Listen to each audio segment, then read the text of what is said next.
The runway is still, too still. Engines hum in low tones, but something feels off. Because these aren't commercial departures. No crowded gates, no boarding calls, just a pattern. Quiet, precise, repeating. Private jets, one after another, taking off in the early hours when the city still looks perfect from above. Lights glowing, towers untouched. But inside those cabins, something is different. People who built their lives here are leaving. Not loudly, not publicly. Quiet exits. And it's happening faster than it should. Flight tracking data from late 2023 into early 2025 shows unusual spikes in private jet departures during key economic shifts. Wealth managers began noting it, not in headlines, in reports, discrete client movements, asset transfers, residency changes. It didn't look like panic. It looked like planning. And that's what makes it harder to see, because nothing appears broken. The skyline still sells the same story: growth, stability, control. But if the people with the most to lose are stepping away, then they're seeing something earlier than everyone else, something beneath the surface. So the question isn't why Dubai looks successful. It clearly is. The real question is, what are they seeing that others aren't? It started, like it always does, with a promise. Dubai wasn't just a city. It was positioned as a solution, a place where wealth could move freely, where taxes were minimal, where regulation felt light, but structure felt strong. After 2020, that promise became even more powerful. Global uncertainty pushed high-net-worth individuals to look for stability, and Dubai offered exactly that. In 2022 alone, the reports from global migration firms estimated over 5,000 millionaires relocated to the UAE. By 2023, that number had grown significantly, with projections nearing 7,000 new wealthy residents in a single year. Property markets surged. Luxury real estate transactions crossed record levels, with multi-million-dollar deals becoming routine. The belief was simple. Dubai was no longer just a hub. It was a safe zone, a place insulated from global volatility. And for a while, the system reinforced that belief. Returns looked strong. Infrastructure expanded. Lifestyle remained unmatched. It felt like momentum that couldn't slow down. But every system built on rapid growth carries something underneath it. Pressure, invisible at first, until it begins to shift the behavior of those paying the closest attention. The shift didn't announce itself. It rarely does. It appeared in small movements, subtle adjustments. In late 2023, wealth advisors began quietly recommending diversification, away from single-city concentration, not out of fear, out of caution. Then came policy adjustments. Corporate tax introductions in 2023, modest on paper, but significant in signal, because it marked a shift in direction, not the end of advantages, but a change in trajectory. At the same time, global financial tightening began affecting liquidity. Interest rates rose across major economies. Capital became more selective. Real estate, which had been surging, began showing signs of cooling at the ultra-high-end level. Not collapsing, just slowing. And slowing is enough, because in high-value markets, hesitation spreads faster than decline. Flight data analysts noted increases in outbound private travel during key financial quarters, not mass exits, targeted ones, quiet restructuring. Wealth doesn't move dramatically. It moves strategically, and when strategy changes, it signals something deeper, something not yet visible, but already influencing decisions. The data doesn't scream, it builds, layer by layer.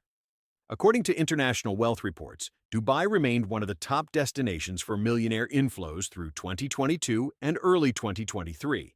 But by late 2024, analysts began noticing stabilization, and in certain segments, reversal patterns.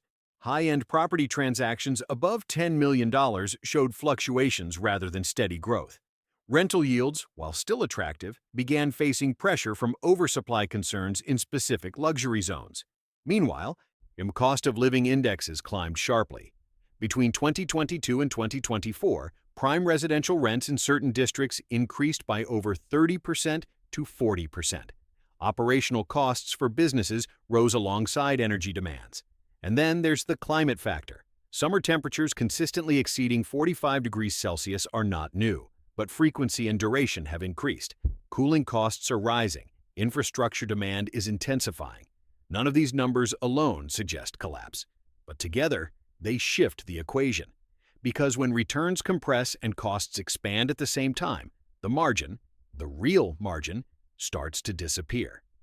To understand why billionaires would leave, you have to understand how their world operates. It's not emotional, it's structural. Wealth at that level is fluid. It moves based on efficiency, stability, and long-term predictability. Dubai's model relies on continuous inflow.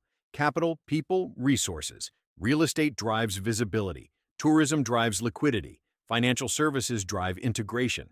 But all of it is connected. If property slows, investment sentiment adjusts. If regulation shifts, long-term positioning changes. And if external pressures, like global taxation standards or financial transparency requirements, increase, the advantage narrows. In 2023, the introduction of a 9% corporate tax signaled alignment with global frameworks. Necessary, but also transformative, because it changed how multinational wealth structures evaluated the region. Add to that increasing global cooperation on financial reporting, and suddenly, the flexibility that once defined the system becomes more standardized. Again, not a failure, a shift. But systems built on specific advantages react strongly when those advantages evolve, especially when alternatives exist. The breakdown, if it can be called that, isn't visible in headlines. It's visible in behavior. High-profile exits are rare, but patterns matter more than headlines. Private banking divisions in Europe and Asia reported increased account transfers linked to clients previously based in the UAE. Not withdrawals, reallocations, wealth being repositioned across multiple jurisdictions. Simultaneously, certain luxury developments began experiencing slower absorption rates. Projects that once sold out in days now took weeks or months. Developers adjusted strategies, payment plans extended, incentives introduced. These are not signs of collapse, they are signs of recalibration. But recalibration at scale changes perception. And perception drives markets. The moment investors feel that growth is no longer automatic, they behave differently.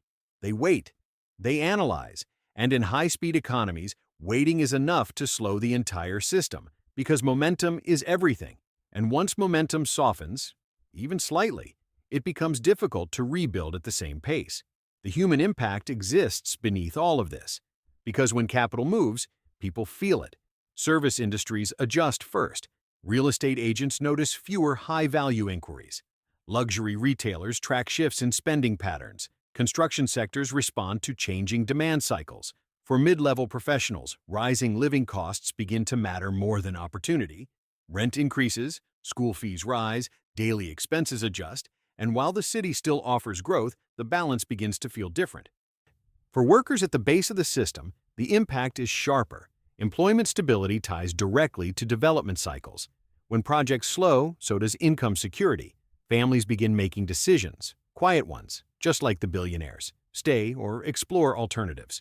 The difference is, not everyone has the same flexibility, which creates a layered effect. At the top, wealth reallocates. In the middle, professionals reconsider.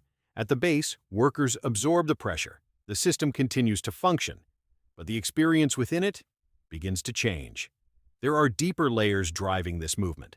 Cost of living is one. Between 2021 and 2025, Dubai climbed global rankings for expensive cities, particularly in housing and education.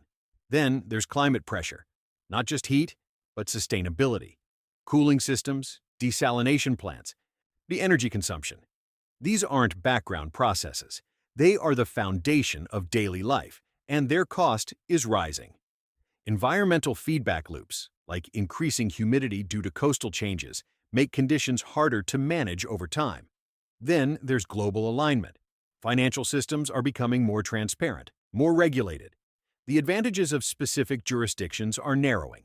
Wealth doesn't disappear, it redistributes across cities, across countries, across systems.